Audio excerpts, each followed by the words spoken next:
What's going on, guys? Garen with Hard Tech. Welcome to Story Time. For the first time in like 2 years, I'm bringing this back by very popular demand too. And I want to remind you guys that if you ever have any weird, embarrassing, or funny stories you would like me to read on this series, please send them to me on my YouTube inbox. Just go to my channel, click on the About section, and you'll see Send Message.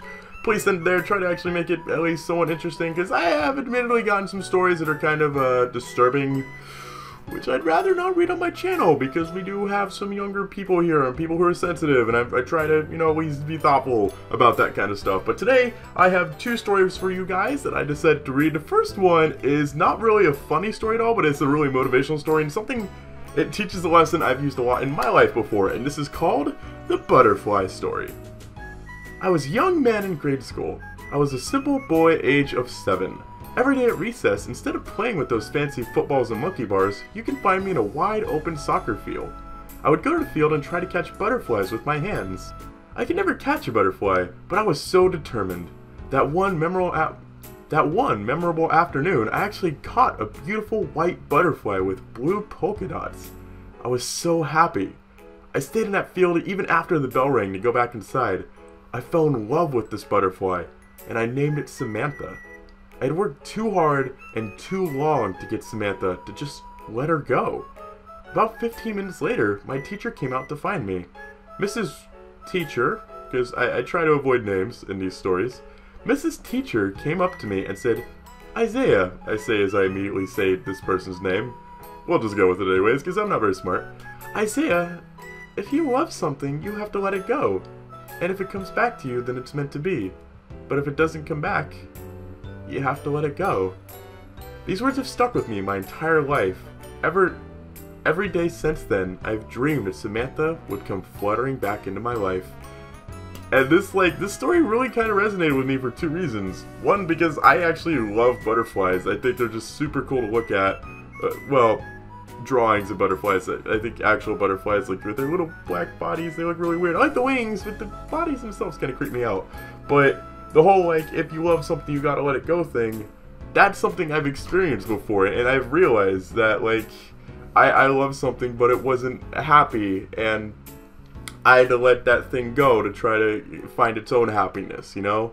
And so it just kind of resonated with me, and I think that's a lesson a lot of people can learn, and I think that really goes with, like, relationships a lot of times. Like, if you love people, that's fantastic, but if you're not happy in a relationship, you have to let them go, and if they come back to you, then yeah, that's meant to be. If they don't, you're supposed to be happy elsewhere. Like, if you keep someone just to make yourself happy, that's really selfish. It has to be, like, you know, mutually being happy. So I really like this story. It wasn't very funny, but I don't know, it really resonated with me. I thought I would share that with you guys.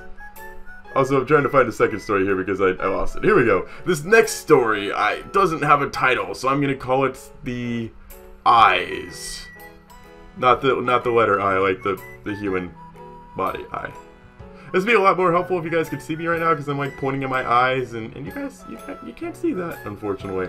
Anyways, hey Hardy, so this is story time. In this story time, you can include names.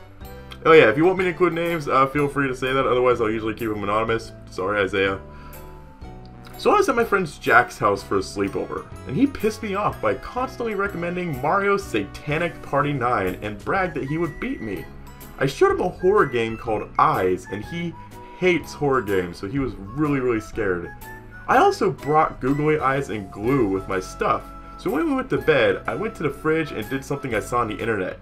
I glued googly eyes and draw eyes on everything in the fridge and in his room. His parents never go to the fridge because all they eat is McDonald's, so they never found out. But when he wakes up and sees eyes everywhere, he flips out. He basically snaps and screams like a little girl. Not that there's anything wrong with little girls, by the way. He runs out and yells at me. He went to the fridge and he sees even more eyes and yells and screams again. And let's just say he didn't want to see or talk to me for the rest of the day. I thought that was kind of like a nice balance of, like, a nice emotional motivational story and then a nice just fucking with your friend kind of story. So This is the first story time back. We haven't got a lot of fantastic stories so far. I've got some stories that are like I definitely don't really want to tell on story time because one is like absolutely disgusting, the other one's like, well, that's really depressing, and I don't know. But anyway, if you guys have any like weird, funny things that have happened in your life, please try to keep them at least somewhat true, because I remember way back in the original story time, someone submitted a Star Wars story, and I hadn't seen Star Wars at that time, so I didn't realize I was reading Star Wars. So everybody in the comments yelled at me like, "Oh, Hardy, you know this is Star Wars," and it's like, oh, well, this is awkward. So just wanted to say that. Sorry, there isn't a full Fire Red Omega today. That is mainly because I don't have enough time to do it today, because I got kind of not tricked. I'm babysitting today, and that means I won't be able to stream either, unfortunately. So I'm apologize for that, but I want to thank every single one of you for watching this video. If you did enjoy it and want to see more stories time in the future, please feel free to show your support by clicking the like button down below. But until next time, I'm Artie Tech Yo-Yo.